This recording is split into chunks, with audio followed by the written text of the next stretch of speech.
Bien, ahí tenemos el primer ejemplo sencillo en cuanto a la cantidad de datos que tiene. Dice que la empresa Dugant posee un nivel actual de producción de 32,000 unidades. Fíjense bien. Eso es lo que se está produciendo actualmente. 32,000 unidades, asumiendo un costo variable de 55 centavos por unidad y un precio de venta de 1.25. O sea, cada unidad se vende en 1.25 y los costos fijos actuales ascienden a $16,700. Esa es, por decirlo de esa manera, la situación actual. Es lo que le llamamos situación actual. Estamos produciendo 32,000 unidades, asumimos un costo variable de 55 centavos por unidad, vendemos cada unidad en 1.25 y los costos fijos actuales ascienden a 16,700. La gerencia proyecta incrementar la producción, ahí donde viene ya la propuesta, incrementar la producción a 65,000 unidades. Pero para eso debe incrementar los costos fijos a $45,000. Fíjese bien que el precio de venta y el costo variable por unidad no se tocan. Estos ejercicios parten del hecho de que los costos variables y los precios se mantienen. Ya si metiéramos incrementos, modificaciones en los costos, ya sería un problema más complejo. Se puede hacer, pero aquí lo que quiero es que veamos el efecto más que todo de los costos fijos, que son los que tenemos que juzgar en este caso de este tipo de ejercicios. Cómo manejar esos costos fijos y cómo esos costos fijos nos pueden apalancar o nos pueden desapalancar. Volvemos a meter el concepto de apalancamiento. ¿Qué vamos a hacer con esa información? Primero vamos a calcular el ingreso, costo y utilidad marginales, es decir, los tres conceptos básicos. Vamos a elaborar el estado de resultados comparativo entre ambas situaciones, la actual y la propuesta. Determinar si se acepta o se rechaza la propuesta con base en los criterios que acabamos de estar viendo. Y calcular el grado de apalancamiento y su respectivo análisis o significado. Esas son las 4 cositas que vamos a hacer con este ejercicio. Entonces, repito, la empresa Dugant posee un nivel actual de producción de 32,000 unidades, asumiendo un costo variable de 55 centavos de dólar por unidad, un precio de 1.25. Los costos fijos actuales ascienden a 16,700. La gerencia proyecta incrementar la producción a 65,000, pero para poder hacerlo, los costos se deben incrementar a 45,000. Y ahí quiero aclarar algo porque creo que los ejercicios propuestos que están ahí en la guía van a aparecer algunos de esos casos en los cuales, ojo con eso, la preposición que se utilice es bien importante. No es lo mismo que diga a que diga en. Si aquí dijera en lugar de a, fíjese bien. Entonces, los costos fijos en 45,000 significaría que esta sería la diferencia y por lo tanto esto tendría que sumársele a lo anterior para obtener los nuevos costos fijos. Pero si dice a, quiere decir que estos son los costos fijos nuevos, ¿verdad? Entonces, una palabrita, una preposición puede hacer que cambie el sentido del problema. En este caso no hay mayor confusión porque dice a 45,000, por lo tanto ese es el nuevo nivel de costo fijo. Bien, vamos ahora con los datos. Tenemos aquí esta tablita de datos donde tenemos varias cosas que calcular con su respectivo símbolo. Cantidad actual, QA, costo fijo actual, CFA, costo variable unitario, CV, precio de venta, es la P. Cantidad propuesta, que es lo que está diciendo el gerente, ¿no? Cuánto quiere vender. Y el costo fijo propuesto, que es cuánto es el costo fijo que se incrementa al, ¿cómo se llama? Al aceptar la propuesta. Vamos acá. Vamos a liberar espacio. Entonces, ¿qué vamos a hacer aquí en estas columnas? Vamos a ir fíjese bien, viendo los datos del ejercicio. ¿Cuánto es la cantidad actual? Según el ejercicio, la cantidad actual dice que son 32,000 unidades. 32,000 unidades. El costo fijo actual dice que actualmente el costo fijo es de 16,700. Bueno, estos conceptos ya los manejamos bien. Allá hemos hecho ejercicios. Costo variable unitario dice que son 55 centavos. Y el precio de venta es de 1.25. Eso es lo actual. Pero el gerente propone que la producción, dice él, se incremente a 65,000 unidades.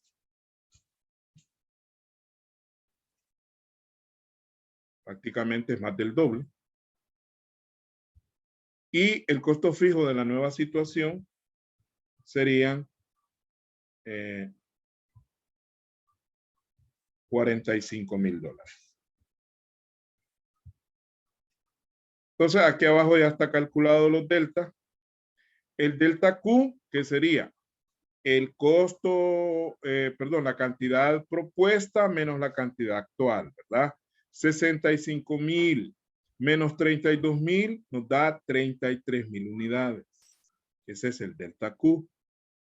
Y el delta CF o diferencia de costo fijo sería el costo fijo propuesto menos el costo fijo actual. O sea, 45,000 menos 16,700. Repito, el delta Q es cantidad propuesta menos cantidad actual, a 33,000. Y el delta CF o diferencia de costo fijo es costo fijo propuesto menos costo fijo actual. O sea, 45,000 menos 16,700 nos da 28,300. Entonces, esos son los datos que necesitamos para proceder a desarrollar el ejercicio. Ya que hemos establecido los datos, procedemos a calcular, a hacer los cálculos marginales. Es decir, tenemos que calcular el ingreso marginal, el costo marginal y la utilidad marginal. Veamos qué pasa.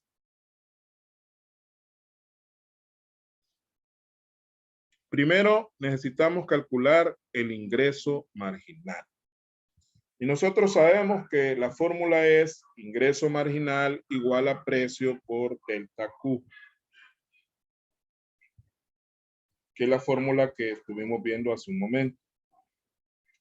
Entonces, el ingreso marginal va a ser igual a 1.25, que es el precio, por 33,000 unidades, que es el delta Q.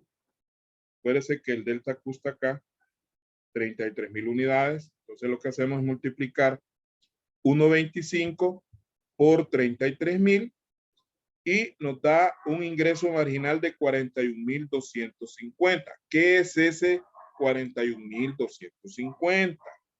Es el ingreso adicional o el ingreso extra que tendríamos al vender esas 33,000 unidades adicionales.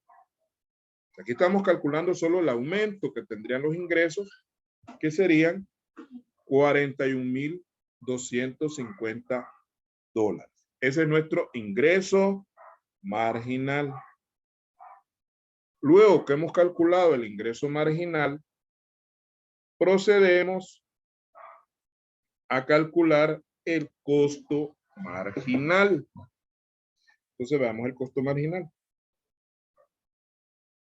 El costo marginal, según la fórmula, dice que es el costo variable por delta Q más el delta CF, o sea, la suma de, más la diferencia de costo fijo. Entonces, sustituimos 55 centavos el costo variable, 33,000, que es el delta Q, más 28,300. Este 28,300 es el delta CF. Veamos acá en los datos, delta CF 28,300. Hacemos primero esta multiplicación. 0.55 por 33,000 me da 18,150. Más el delta CF, que es 28,300. Hacemos la suma y el costo marginal sería 46,450.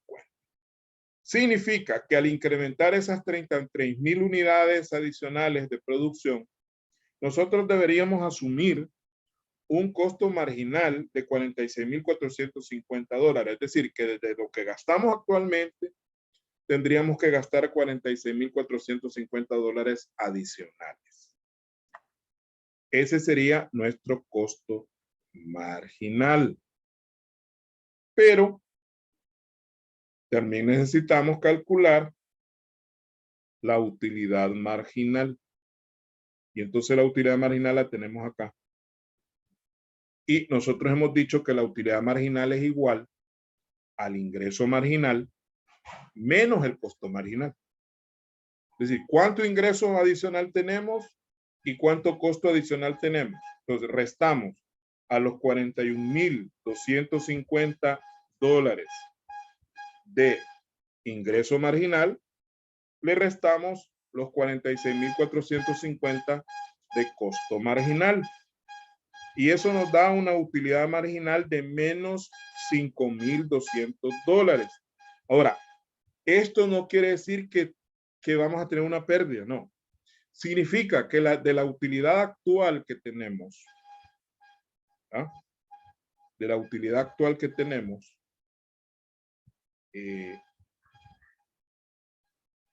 obtendríamos $5,200 menos de utilidad. Y eso lo vamos a comprobar a través del estado de resultados. Entonces vamos a ver el estado de resultados comparativo de las dos situaciones. Y lo tenemos acá.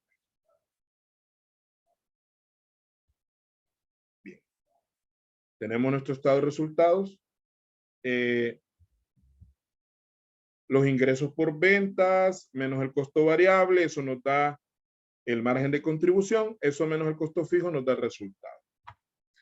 Eso ya, esa estructura ustedes ya la conocen. Entonces, en la situación actual tendríamos $40,000 de ingreso, menos costo variable serían 17,600. Bueno, ¿cómo se obtienen estos valores? Los $40,000 de venta los obtenemos multiplicando el precio por la cantidad actual. Entonces, el precio es de 1.25 por la cantidad actual, que son 32,000 unidades, según me acuerdo.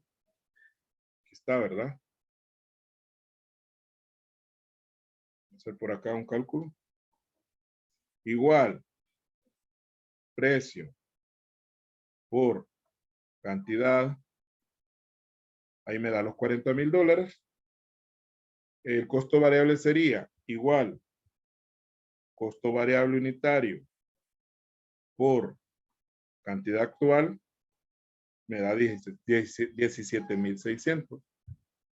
Que son los dos valores que tenemos acá al principio de la situación actual. 40,000 menos 17,600 me da 22,400, que sería mi margen de contribución, menos el costo fijo, que también lo tenemos acá, el costo fijo actual son 16,700. Aquí está. Nos da un resultado de $5,700. Esa sería la utilidad actual. ¿No? Es la utilidad que actualmente estamos generando bajo ese esquema que hemos visto, ¿no? Y el margen de utilidad neta, que usted sabe que se calcula dividiendo 5,700 entre 40,000 y multiplicándolo por 100 nos da el porcentaje, que sería 14.25.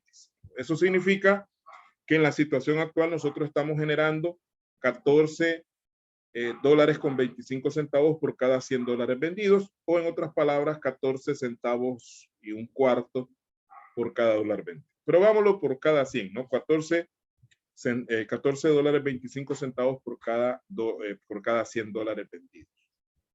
Veamos la propuesta. En la propuesta, nuestro ingreso se eleva a 81.250. ¿Cómo sacamos ese 81.250? Sería igual, ¿no?, el precio, que es 1.25, por la cantidad propuesta, que serían 65.000. De ahí salen los 81.250. Y el costo variable sería 55 centavos por 65.000 unidades que se pretenden vender, nos da 35.700. De ahí salen los valores propuestos en el estado de resultados. 81.250 menos 35.750 para un margen de contribución de 45.500, que la resta, menos el costo fijo propuesto. El costo fijo propuesto es $45.000. Aquí está. Y nos generaría una utilidad de $500. $500. Y nuestro margen de utilidad neta, de hecho, se va al suelo. Mire, de pasar de 14.25 a 0.62%. ¿Qué significa este 0.62%? Que de cada $100 vendidos, nosotros obtendríamos 62 centavos de utilidad. O sea, una babosada, hablado en buen salvadoreño. Y de hecho aquí tenemos las diferencias, como la diferencia de los ingresos. O sea, aquí simplemente restar lo propuesto menos lo actual. Este es el ingreso marginal. El costo marginal no lo tenemos reflejado porque la diferencia se divide en dos, ¿verdad? La parte del costo variable, que son 18.150, y el costo fijo, que sube 28.300. Y la utilidad, que reduce de 5.700 a 500. O sea, ahí está la utilidad marginal, que decíamos que no necesariamente es una pérdida, sino que es estamos perdiendo $5.200 de utilidad, vendiendo más. O sea, parece ilógico, pero vendemos más y ganamos menos, mucho menos. ¿Por qué razón? Ahí donde viene la participación de los costos fijos. Si usted observa, los costos fijos casi se triplican, bueno, más que triplicados. Bueno, casi, ¿verdad? Porque estos serían más de 50.000 si fueran las 3 veces. Entonces, esa triplicación del costo fijo es lo que nos está matando.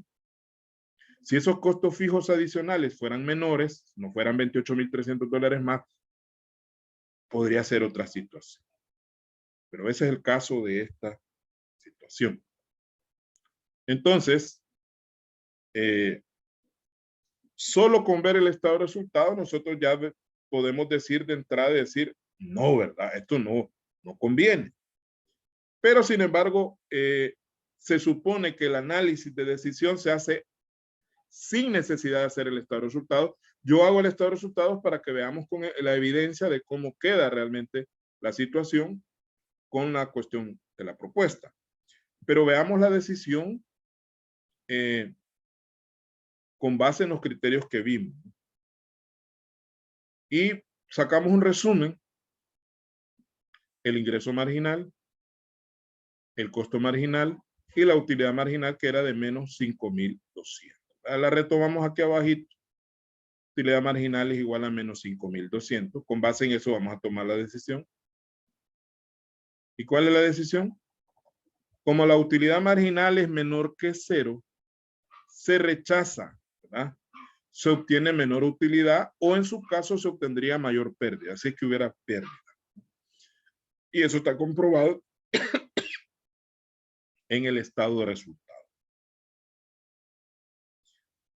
Como la utilidad marginal es menor que 0, entonces no hay necesidad de calcular margen de utilidad neta. ¿Para qué? Que de hecho en el estado de resultados nosotros podemos evidenciar de que ¿cómo se llama? El margen de utilidad neta se reduce, pues. Es decir, que eso confirma la decisión que hemos tomado de no aceptar la propuesta. ¿Por qué? Porque el margen se va abajo, pero ni siquiera necesitamos calcular el margen.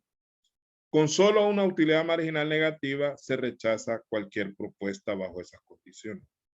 Entonces dice ahí, utilidad marginal menor a 0, se rechaza, ¿verdad? Porque se obtiene menor utilidad o en su caso, mayor pérdida.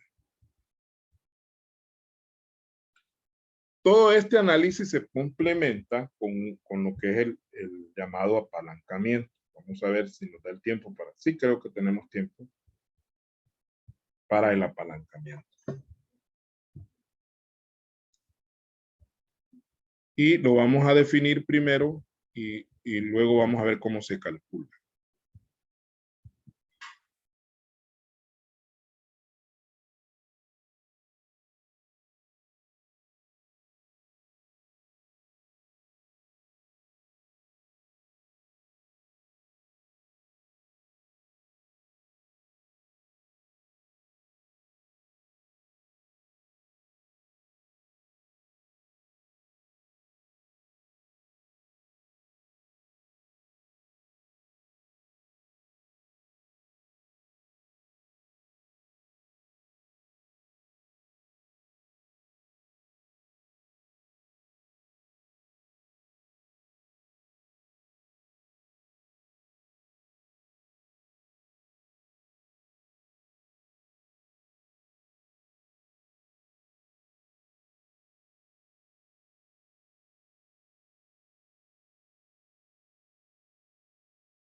Bien, el apalancamiento no es algo diferente a lo que hemos visto, es decir, es el mismo análisis, solo que desde otra perspectiva. Y lo que el apalancamiento hace al hacer el análisis es confirmar lo que ya decidimos. No es que cuando yo calcule apalancamiento la decisión puede cambiar, no, de hecho nos confirma la decisión que hemos tomado. Vamos a ver por qué razón. Ahora bien, quiero también aclarar que el concepto de apalancamiento es mucho más amplio de lo que vamos a ver aquí. Desde el punto de vista de administración financiera, se habla de apalancamiento financiero, apalancamiento operativo, hay otro tipo de variables que se consideran, pero aquí lo estamos viendo de una manera muy simple, muy sencilla, pero es válida, ¿no? Es decir, el concepto viene siendo el mismo. Se define como la capacidad que tiene una empresa para incrementar porcentualmente su nivel de utilidades a raíz de un aumento en sus ingresos. Eso es básicamente lo que mide el apalancamiento. La relación que hay entre el incremento de las utilidades con respecto al incremento de las ventas en términos porcentuales. Pero intrínsecamente, o sea, internamente, el apalancamiento es en realidad la capacidad de aprovechamiento de sus costos fijos para mejorar su rendimiento. En la medida que el grado de apalancamiento es mayor, significa que la empresa está haciendo mejor uso de sus costos fijos. O en otras palabras, está generando más ingresos con menos costos. A la larga a eso llegamos. O sea, generamos más utilidad, mejor dicho, más ingresos, con menos costos y por lo tanto eso me genera una mayor utilidad. En otras palabras, con los mismos costos o un aumento reducido de costos, yo genero más ingresos y por ende al tener menos costos, pues eso me hace que las utilidades también crezcan más todavía. De ahí que nosotros vamos a hablar de grados de apalancamiento, porque el apalancamiento tiene diversos grados. El grado de apalancamiento es un número, ¿verdad?, que relaciona matemáticamente el crecimiento porcentual de las utilidades con respecto al crecimiento porcentual de la venta. Miren, ¿qué porcentaje han crecido las utilidades? Mira, han crecido en un 20%. ¿Y en qué porcentaje crecieron los ingresos? Miren, los ingresos crecieron en un 50%. Entonces, la relación entre ese 20% y ese 50% es lo que se llama grado de apalancamiento. Y obviamente para calcularlo necesitamos unas fórmulas. Ahí tenemos las 3 fórmulas involucradas. Fíjense bien. El grado de apalancamiento es igual a la variación porcentual en utilidades dividida entre la variación porcentual en ventas, ¿ah? O porcentaje de variación en utilidad dividido entre el porcentaje de variación en ventas. No estamos tomando variaciones absolutas, es decir, no estamos hablando de dólares de diferencia, sino porcentajes de variación, ya sea positiva o negativa. Ahí va a depender de la situación. Si la variación es positiva o negativa, hay que respetar el signo de la variación, porque puede ser que los ingresos estén disminuyendo o las utilidades estén disminuyendo o viceversa. Ahora, ¿cómo vamos a calcular el porcentaje de variación de cada cosa? El porcentaje de variación en utilidad es igual a la utilidad propuesta menos la utilidad actual. ¿Ya? Se toma la utilidad propuesta, se le resta la utilidad actual, o sea, sería equivalente a la utilidad marginal. Podríamos decir que es la utilidad marginal, dividido entre la utilidad actual y multiplicado por 100 para determinar un porcentaje. Y el porcentaje de variación en ventas, igual. Ventas propuestas menos ventas actuales, dividido entre las ventas actuales. O sea, siempre es entre lo actual, ¿no? Porque lo actual es lo que sirve de base, multiplicado por 100. Esa sería la fórmula para calcular el grado de apalancamiento. Ahora bien, dependiendo de la respuesta o el valor que me dé esta fórmula principal, que es el grado de apalancamiento, me va a dar un número. Dependiendo de ese número, así son los criterios de análisis que se hacen y que tienen concordancia con los criterios de decisión que vimos anteriormente. Entonces veamos aquí los criterios de análisis. Y dice que si el grado de apalancamiento es menor que 0, si el grado de apalancamiento es menor que 0, dice un grado de apalancamiento negativo, que sería el equivalente a 0, a menor que 0, indica que el incremento en las ventas es contraproducente, es decir, las utilidades propuestas serían menores que las actuales. Si el grado de apalancamiento me da negativo, significa que vendemos más y ganamos menos, que creo que es la situación que está pasando actualmente, ¿verdad? En este ejercicio. Si el grado de apalancamiento es igual a 1, ¿verdad? Un grado de apalancamiento unitario, o sea, igual a 1, representa que las utilidades crecerían en la misma proporción que las ventas. Sí habría más utilidad, pero si la venta creció un 50%, la utilidad también creció un 50%. O sea, el crecimiento de ambos valores es de tipo proporcional. ¿Verdad?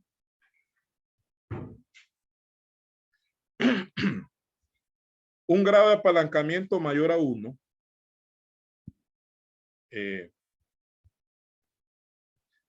aquí vamos a cambiar una cosa, jóvenes. Bueno, veamos el mayor a 1. Si es mayor a 1,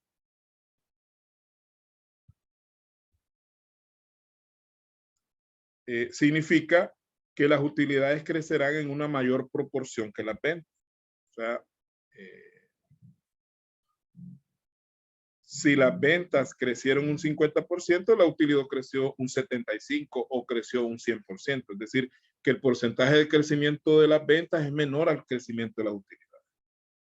Aquí hay un error porque aquí debe de ser igual a 0. Este está malo. Igual a 0.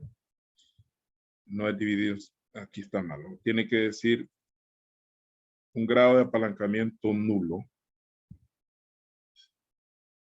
Estaba equivocado ahí. Entonces, un grado de apalancamiento igual a 0 o nulo reflejaría que aunque se incrementan las ventas, las utilidades permanecen constantes. Es decir, no habría crecimiento en las utilidades a pesar de que las ventas crezcan. Es decir, las ventas crecen un 50%, pero las utilidades se mantienen iguales. Entonces ahí nos daría un grado de apalancamiento igual a 0.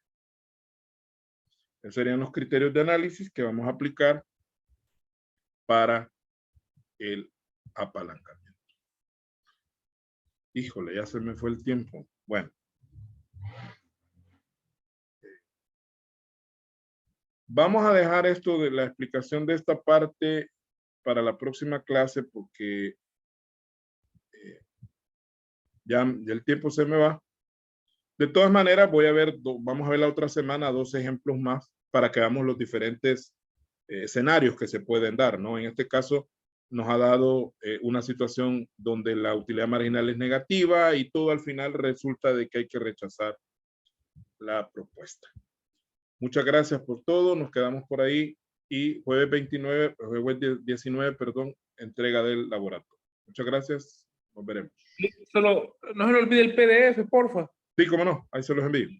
Y no sé si los videos de las clases pasadas ya están en el YouTube. Sí, eso Perdón. sí ya está. Ya lo revisé y Vale. sí están los videos. Gracias, Lick.